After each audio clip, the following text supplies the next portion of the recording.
मित्रांनो, ऊस आहे बघा. आपल्या ऊसाला लागवड करून जवळपास 7 ते 8 महिने झाले आहेत आणि आपला ऊस आहे 265 या जातीचा.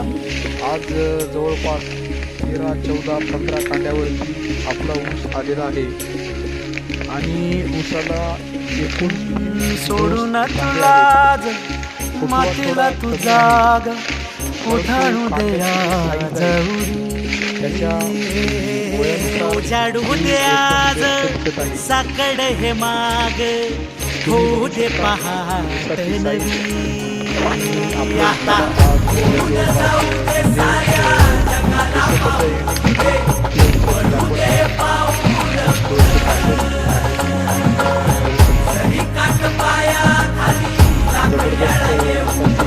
कांड्याची साईज दिसत आहे.